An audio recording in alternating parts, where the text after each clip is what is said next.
Okay, now we're going to get into Lamech, where we left off in our last section. Okay.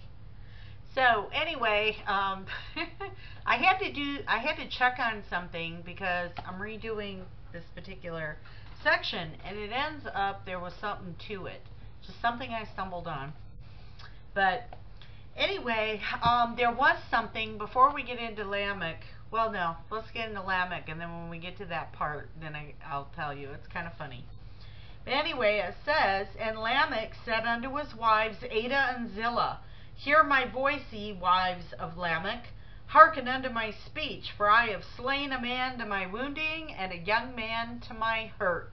Okay, this part here, I believe I just heard it in a Zen Garcia interview, and it was kind of funny because, you know, every time I've ever heard somebody explain this particular passage, it's like Lamech comes across as bragging, and we'll get there.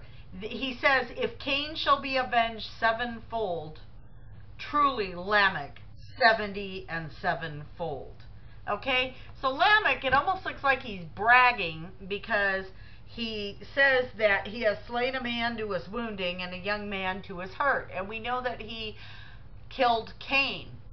And so I've heard it said that, you know, he was bragging about it. He wasn't really feeling sorrowful that he had killed Cain, that he was actually bragging that he was the lucky one. Well, also, another thing that I would like to mention, and that's part of Zen Garcia's teaching too on this, is that, oh gosh, I just lost it. Oh, is that the mark that was put on Cain was to last 7 generations. Okay, but here we have, I don't believe he made it. He didn't make it 7 generations, and Lamech accidentally kills him. So he tells both of his wives, Adah and Zillah, that he killed a man to his wounding and a young man to his hurt. But here is something that I believe I heard Zen Garcia say this, that in one of the extra biblical texts, it mentions this about Lamech. And as the story goes, he killed 2 people on accident that day. Because first he kills Cain, and then the text says that he was so surprised by it and upset that when he pushed his arms up, he accidentally knocked some other guy in the head and killed him too, a young guy that was with him. So he murdered 2 people on accident. And I don't know if there's any truth in that, but that's a funny story. But anyway, so that is why he is saying, "For I have slain a man to my wounding," which he is referring to Cain, "and then a young man to my hurt." The other person he knocked out on accident. So anyway, I thought that would be kind of interesting to bring to the table. Okay, and he says, "If Cain shall be avenged sevenfold, truly Lamech 70 and sevenfold." He had a bad day. Okay, he's saying if I'm already gonna get punished for doing that, then I'm really gonna get it because I just killed 2 innocent people. Well, 1 person innocent. Okay, so anyway, and now we're gonna get into the rest of it. It says, now they throw this in at the end of this chapter. And it says, "And Adam knew his wife again, and she bare a son, and called his name Seth. For God," said she, "hath appointed me another seed instead of Abel, whom Cain slew." Okay, so Seth was a replacement for Abel. Why was there a replacement necessary for Abel? Because Adam's seed was murdered by the seed of the serpent. So Seth was the replacement of Adam's seed. Okay? And then it says, "And to Seth, to him also there was born a son, and he called his name Enos," E-N-O-S, not Enoch. Then began men to call upon the name of the Lord. But I want to go to the Targum because this puts a little bit more explanation in there for that particular text. So let us go over here. I think it's on page 16. All right, you know what? I'm just going to start with Lamech, the part we were reading. And Lamech said to his wives, Adah and Zillah, Hear my voice, wives of Lamech. Hearken to my words, for I have not killed a man that I should be slain for him, neither have I destroyed a young man on whose account my children should perish. For Cain, who sinned and was converted by repentance, had protection unto 7 generations extended to him, and to Lamech, the son of his son, who hath not sinned. It is just that it shall be extended unto 70 and 7. Different explanation of that. Okay, and Adam knew his wife again at the end of 130 years after Habel had been slain, and she bare a son and called his name Seth, or Sheth. For she said, The Lord hath given me another son instead of Habel, who Cain slew. And to Sheth also was born a son, and he called his name Enosh. Not Enoch, Enosh. That was the generation in whose days they began to err. Sounds a little different than the idea that we get in King James. We're thinking they're calling upon the name of the Lord. Everybody's holy now under Seth. But no, this one here is saying they began to err, E-R-R, and to make themselves idols, and surnamed their idols by the name of the word of the Lord. Word in a capital W. Okay? All right. So here we see it's just slightly different. So they weren't calling on the name of the Lord. They're calling on the name of their idols by the name of the Lord, according to this text. Okay? I'm going to bring your attention, before we get into this, okay, I'm going to bring up a couple of things. One thing that I want to bring up is we started in verse 23 of Genesis 4 in our Bible, but the last verse that we read before we got into this, I want to read it again. Because remember, I had brought up something that the Freemasons, and this is what I wanted to check on, because it never caught my attention before until now. So I had to go and research this. So I'm redoing the video so I can put it in here. Okay, if you go to verse 22 of Genesis, it says, And Zillah, she also bare Tubal-Cain, an instructor of every artificer in brass and iron. Let me hold right there. I believe, I could be wrong. You know what? And this would just be conjecture. Is that Tubal-Cain was also building of the iron? He came out with weaponry. He was the one that created weaponry. Now I could be wrong, because I remember in the book of Enoch, which we're getting to Enoch, but I remember in the book of Enoch reading about someone creating weaponry. Now I can't remember. It seems to me like it was Tubal-Cain. So don't quote me on that. I'm just throwing that out there. But it's the sentence, part of the sentence after Tubal-Cain here that I want to draw your attention to. At this, I went and checked up on. I just had that feeling. Okay. And the sister of Tubal-Cain was Namaah. Namaah. And I thought, man, that name sounds familiar. I know she was involved somehow with Noah's Ark. I know she was. I know she was. Aha, I'm part correct. Okay. Namaah was the sister of Tubal-Cain. Okay? And maybe this is perhaps why the Freemasons just love Tubal-Cain. Okay? Maybe it doesn't have anything to do with weaponry. Maybe it just has to do with the fact that his sister's name was Namaah. And who is Namaah connected to? Funny enough that when we get to the end of this chapter, which we did, we got to Seth, and then we get into chapter 5, and we get into the genealogy of Adam, we immediately, before the chapter's even finished, we're already talking about Noah. Well, upon suspicion, I looked some things up, I checked some things out. Okay? Now, I don't know if anybody knows who Rashi is, or was, not is, was, okay? Rashi,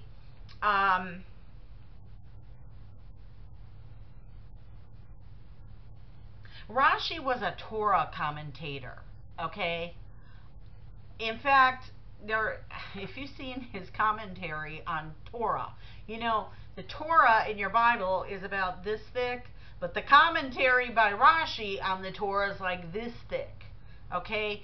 Because I told you that the Jews, they just read and read and read and read and read and read and read, and they keep reading the Torah, okay? They're looking for the layers. The Kabbalists, they're looking for layers, okay? Rashi was not messianic. I'm going to just warn you right now.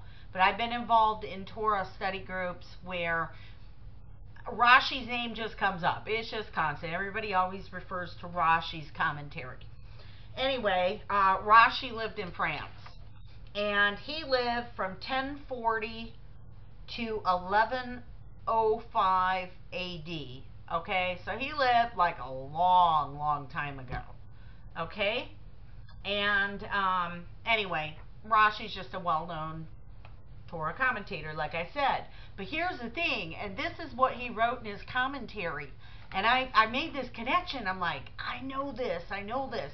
So anyway, I go back and I looked, and it ends up that in Rashi's commentary, because people always question, and I know we're not there yet, but people question, okay, if the serpent seed, which would be Cain, and the Adam seed, which is Seth, okay, if Noah came through Seth's line and his family, and they were all on the ark, and they were saved during the flood, then the serpent seed had to die out. There's no way that the serpent seed made it on the ark.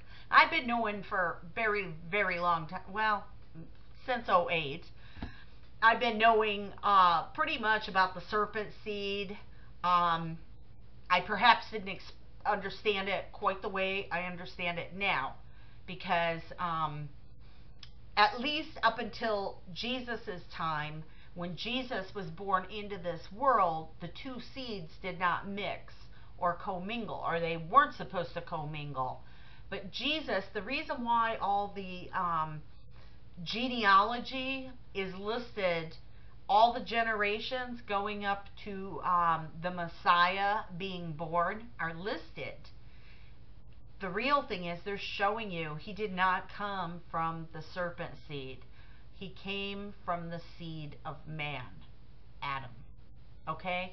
That's the real reason why all the way up through Matthew, you keep hitting all these genealogies, you know, the stuff that everybody flips through and ignores. Okay, but that's not the point that I'm going to make right now. The point that I'm going to make right now is that Noah's wife, it was believed by Rashi that Noah's wife was Namaah. Isn't that amazing? Because I'd always thought that, because I had researched a long time ago the names of Noah's sons' wives. I had always believed that it was Ham that had the wife that was the Canaanite or the Kenite that survived the flood and was on the ark. And it was through her line, wheat and the tares, that it was through her line.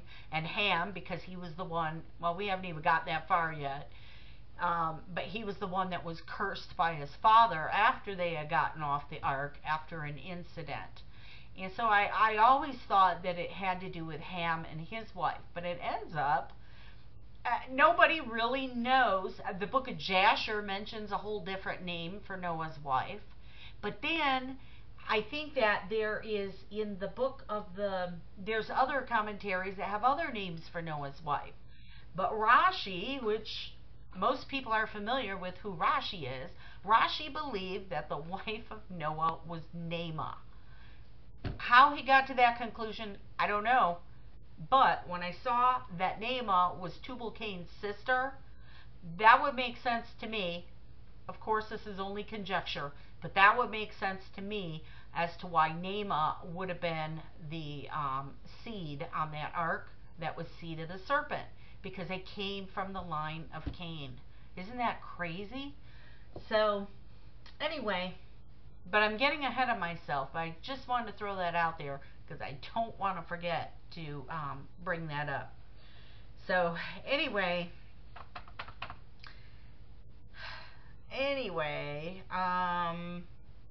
no, I think they're showing that in the book of Jasher, translated by Moses Samuel, the name of Noah's wife is said to be Namaah, daughter of Enoch. Okay, that is a second source of Namaah being Noah's wife. Isn't that crazy? And we're going to get more into this. There is so much to cover about Noah's Ark. The stuff that they never tell you in church. They don't even know, or they don't research it, or they don't think it's important, or maybe they can't explain it. I don't know. But when we get to Noah's Ark, oh my goodness. A lot of stuff's going to blow your mind. However, we are still back here on Lamech. So anyway, Lamech, he accidentally, whether he just kills Cain or whether he slaps somebody upside the head and kills them too, I don't really know. Okay, he could have killed two people, and that is why he's saying vengeance is going to be even more on himself. So we get past that. Then Seth is born, a replacement for Adam and Eve, a replacement of the seed of man. Okay, so now let us go on to chapter 5. And then we got a difference here, because our King James is telling us that men after Enos was born, not Enoch, Enos, E-N-O-S, okay, that Seth, his son, he is Seth's son, that they began to call upon the name of the Lord. But then when we look at the Targum, which predates the Bible, the Targum is telling us that, no, they were calling upon the name, this was upon their gods, but they were doing it in the name of the Lord. It was error, okay? They were not in the truth. They were in error. Okay, so now let's go to chapter 5. And it says, this is the book of the generations of Adam. In the day that God created man, in the likeness of God made him he. Now, I know we went over this. I know I talked about the likeness of God. Adam and Eve were born different than us. They did have a bright nature. They had the Spirit of God in them. Okay? They had something that mankind did not have after the fall in the Garden of Eden. And even our flesh is different than what Adam and Eve were created with. So, moving on. Male and female created he them and blessed them and called their name Adam. Okay. In the day when they were created. And Adam lived, okay, here we go. We're going to rifle through the generations of Adam. And I want you to do me a favor. Well, do yourself a favor. I've already done this. We're going to make a list. And first of all, I want you to make a list of, and this is an odd list to make. We're going to leave number 1 blank, but we're going to go and fill in number 2, 3, 4, 5, 6, and 7. I want you to make a list from 1 to 7, but we're going to skip number 1, okay? And Adam is at the top of this list. He is before the number 1 that we're going to get into, okay? Kind of a crazy thing here for where we're going with this. This is the book of the generations of Adam. Okay, we're going to skip down. Verse 3. And Adam lived 130 years and begat a son in his own likeness. Cain wasn't in his likeness. After his image, and called his name Seth. And the days of Adam after he had begotten Seth were 800 years, and he begat sons and daughters. So on number 2 on your list, put Seth. Follow me here because I'm going to show you something. And the days of Adam after he had begotten Seth were 800 years, and he begat sons and daughters. And all the days that Adam lived were 930 years, and he died. And Seth lived 105 years, and he begat Enos. E-N-O-S, not Enoch, Enos. And Seth, oh yeah, so I want you to put that. That's number 3 on your list. Enos, E-N-O-S. Okay. And Seth lived after he begot Enos 807 years and begat sons and daughters. These people are living an awful long time. Wow. And all the days of Seth were 912 years, and he died. And Enos lived 90 years and begot Canaan. So, number 4, Canaan, C-A-I-N-A-N. Okay? 815 years and begat sons and daughters. Okay, and all the days of Enos were 905 years, and he died. And Canaan lived 70 years, and he begot Mahalaleel. Okay, Mahalaleel. All right, that's number 5 on your list. M-A-H-A-L-A-L-E-E-L. Mahalaleel. Okay? And Canaan lived after he begat Mahalaleel 840 years and begat sons and daughters. We're following the generations of Adam. Okay? Pretty cool. This is why this genealogy is here, so you can see where everybody's coming from. Okay, verse 14. And all the days of Canaan were 910 years, and he died. 15. And Mahalaleel lived 65 years and begat Jared. So J-A-R-E-D. Jared is number 6 on your list. And Mahalaleel lived after he begat Jared 830 years and begat sons and daughters. And all the days of Mahalaleel were 895 years, and he died. And Jared lived 162 years, and he begat Enoch. So, this is the Enoch. This is the Enoch of the book of Enoch. And you know what? You can go on Namaah Library. Actually, you could just go online, type in Enoch PDF, and you could read it. You could even go on, you could even stay on YouTube. Type in Book of Enoch audio if you want to hear it read to you. Okay?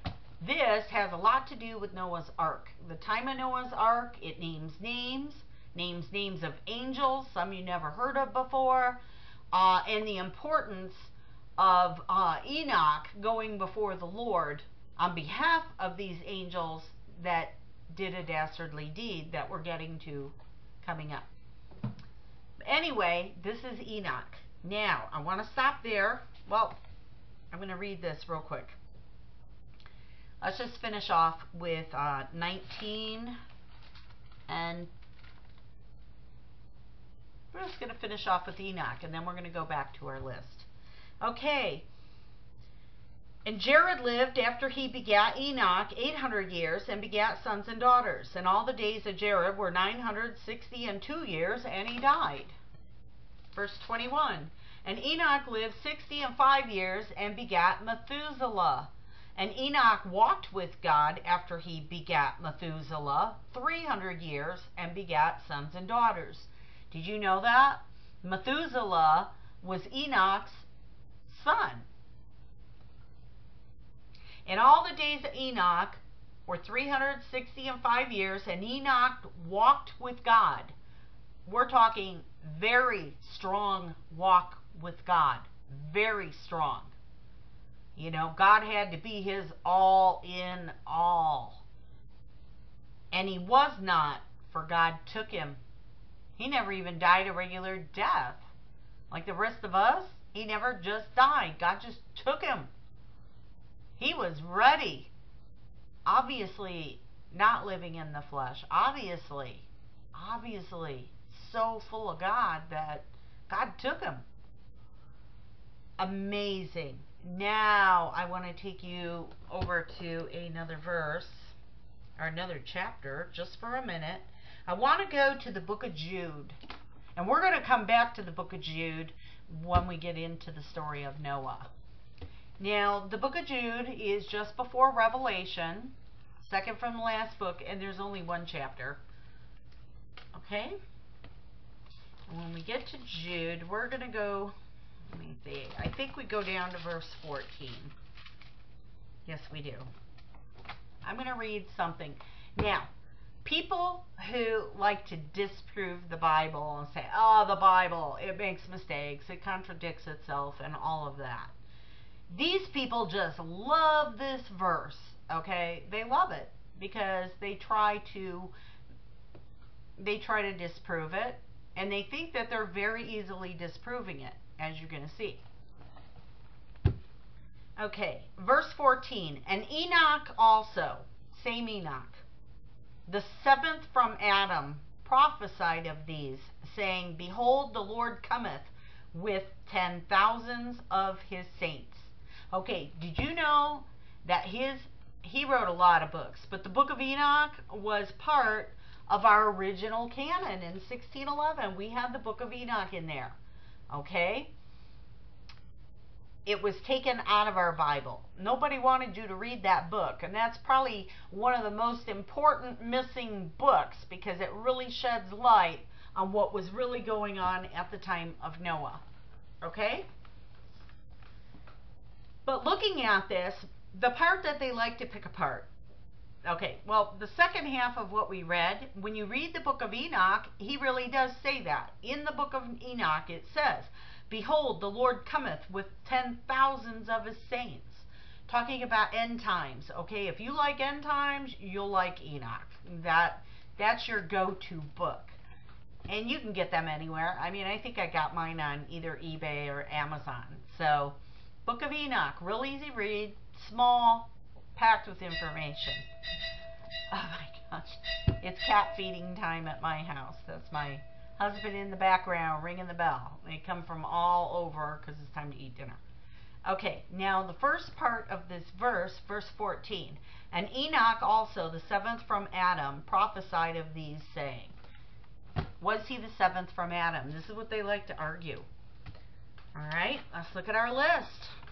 Well, Seth is in the number 2 position in order to make Enoch number 7. But we have a missing link here. It's saying not counting Adam. Now, people will try to argue the other way, and they'll say, well, he was the 7th from Adam. You just got to count Adam. No, that's not the 7th from Adam, okay? You don't count Adam. Otherwise, yeah, that's not how it's done. Okay. We have a missing spot. Who is number 1 from Adam? The very first was Abel. Abel was murdered by Cain. Seth became the second from Adam because he was the replacement for Cain. So Abel is in the number 1 position. And then when you count your way down, Enoch was the 7th from Adam. Okay, he was the 7th from Adam. Cain is nowhere in this. He's not even the same seed. He's not of the seed of Adam. Okay, just another thing that I wanted to point out in case it ever comes up. You know, yeah, he was the 7th from Adam. This isn't a mistake in the Bible. You gotta just go back and understand history in order to have an answer to that. So now, with this session, I'm going to have to close now for the sake of time, and I'm going to pick this up in the next video, and we're going to continue on from where we're at, and we're going to get into the story of Noah. Be blessed.